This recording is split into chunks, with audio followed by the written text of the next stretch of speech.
Joining me this Sunday is the extraordinary Harry Cambridge, who performs as Luther Vandross. He will be talking about his performance at Soultasia in June 2023 and so much more.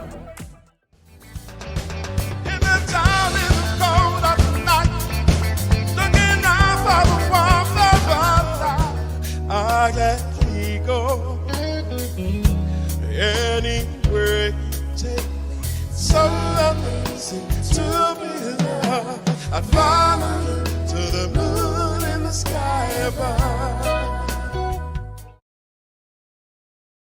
Okay, good morning, good evening, good afternoon, wherever you are across the globe. Welcome to On the Sofa with Esther.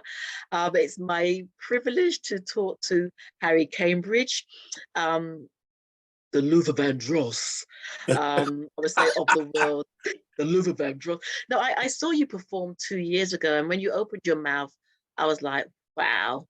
And then, you know, after each song, I was like, wow. And that's why I had to sort of meander through the crowd to come and greet you, because, you know, I was really impressed. And you've just got this thing of, you're not just singing Luther, but you're taking people back. You really feel you're back in that place. And if you close your eyes, it's so poignant. But anyway, let me get on. Sorry. So ladies and gentlemen, this is Harry Cambridge. I've gone off on a tangent. And welcome to the Sofa with Esther. Hi, Esther. Hi, everyone. Brilliant. Right, Harry, I usually ask my guests, who is Harry in a nutshell, in a peanut shell, or a coconut shell? Who is Harry Cambridge? Harry Cambridge is just a bloke that likes to sing. And that is all. There are people out there who take on these personas when they're doing tributes who, obviously it's not a problem. They bury themselves in that particular artist that they are portraying, and they kind of lose themselves a little bit, and it eats into their personality. I'm just a bloke that likes to sing, and apparently they like the way I sing Luther Vandross songs. That's all it is. Really, is it? Apparently, he says. So let's go back a little bit. You know, how did you get into singing? You know, and what was it about Luther Vandross that you made him? I mean, you obviously do other. I believe you do other tributes, if that's correct. But what is it about Luther? Well, the tribute thing, I think, has sort of gained way too much momentum and too much meaning. In that, if you sing the song, any kind of song, people then think that you're tributing them, and that's not necessarily the case. I've been singing songs of other artists for years, so there's two. Don't want to get too deep on you, but there are two answers to that particular question. Now, I've been singing. I've been singing songs for a really, really long time, over 30 years. In fact, your image has just disappeared and then it's come back again. I don't know what happened there. Are you still recording? It kicked me out. Okay. We'll continue from that. So, and I can edit this. So Harry, just tell us, how did you get into singing? I come from it's not necessarily a musical family, because none of the others in my family are performers, but we were very heavily into listening to music, both my mum, my dad, and my siblings. There's music on all the time. Got the typical West Indian mother that listened to Jim Reeves on a Sunday morning. Yes. It's almost like a Jim Brugger thing. It's just like a standard. Morris that was in our household as well, you know, yeah. Morris and all those, yes. Yes, yeah, you wake up on a Sunday morning and you're still in bed and you hear, I hear the sound of, you know, no. my dad would be, put your sweet lips a little closer to the phone. Does that bring memories back for you? Yes. So we've always listened to music. And I've been in acting for years as a child in school, right the way through to, I did a couple of years with the National Youth Theatre. So I've always been in entertainment, but I never really took the singing thing too far. A couple of school bands, that kind of thing, but nothing ever went of that. You know what it's like. And then karaoke came about. Yes. Literally quite by accident. Showing your age, yes, but carry on. I know. I know. And I'll be honest with you, from between the school band and the karaoke incident, as it were, I really didn't sort of sing much. Used to sing in the car, but I didn't sing much. And I didn't think, I didn't know what I would sound like through a microphone, you know, with all the effects and stuff that you have. Karaoke came about, and I went to a pub with my friend, and they said, "Do you want to get up and have a sing?" And I thought, well, I don't really know any songs. He said, "Well, no, the songs, the words come up on the screen." Great, yes. So I tried it and I sang, and everyone in the pub was surprised, but no more surprised than me. I mean, I'm like, this is great. So we just kept going back for months. We just kept going back, started to make a bit of a name for myself. Oh, you want to see that bloke sing? Oh, he's pretty good. We did a bit of paper. And a friend of mine had applied to Granada TV, Stars in Their Eyes, for me. Yes. Because you see all that stuff on TV. That's when I was, you know, never used to go out on the weekends. And people go, "You should do that. You want to go on that Stars?" I may still do it now. "You want to go on that Stars?" And I was like, "No, not for me. I'm happy doing the karaoke in the pub." And and they applied for me, and the envelope landed on my doorstep. And I looked at it, and I was listening to both. I was listening to Luther Vandross at the time, and the thing came up with the, you know, with the questionnaire, "Who would you like to do?" So I put in Luther Vandross, and they always ask you for a secondary artist, just in case you aren't as good as you think you are at that particular artist. And I get that. I do get that. So I put down George Benson. So when I did the audition, obviously Luther Vandross was the main one. I had a wig made and everything, and I went up and I did the audition. In fact, there's a review of it in the Independent back in the day. They had someone from the Independent there saying how good I was. Heaven forbid.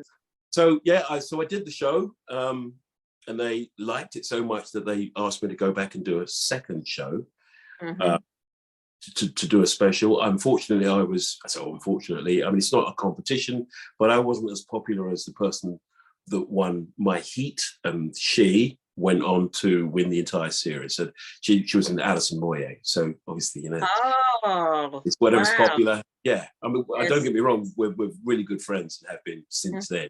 So I've got no issues and no problems with that. But they invited me back to do a second show, and in fact to go back and do a third show that wasn't televised. It was when Manchester was vying for the Olympics, and they were putting on these events all over the place.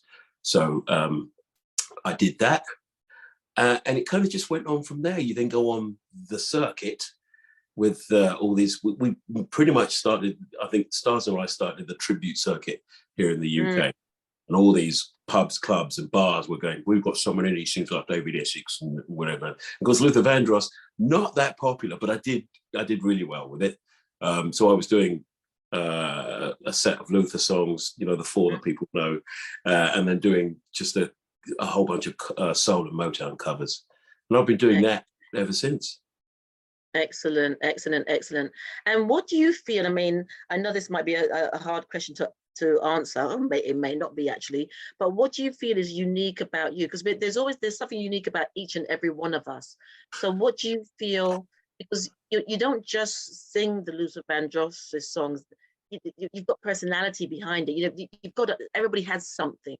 What do you feel that is for you, or maybe what people have told you about what they see in you, Harry?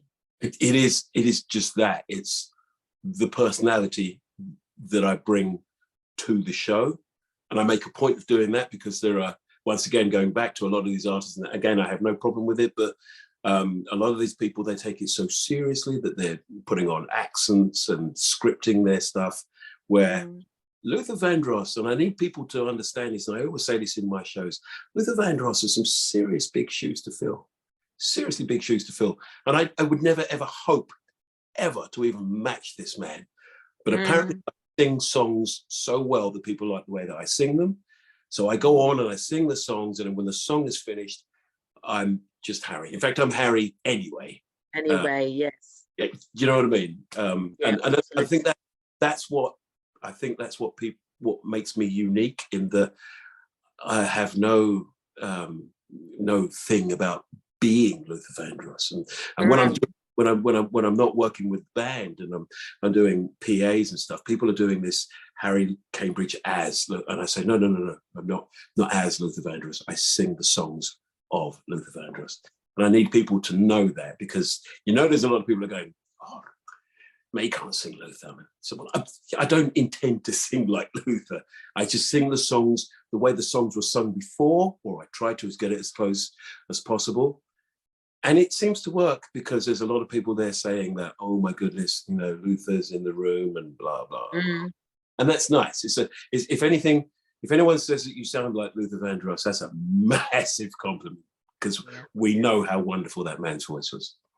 Absolutely. And it wasn't just his voice, I think as a person as well. He was huge in himself, and I like the way you've put that, as, because you're holding your own, but you're also doing justice and giving credit to a great artist, and you're not trying to fill his shoes. You're just doing what you love and what you've been blessed to do, and you do it well, Harry. I must say, Harry, you do it very well. And so you're going to be performing at Soultasia this year. Yes. So, and I know you've performed there before, but what is that experience like, Harry?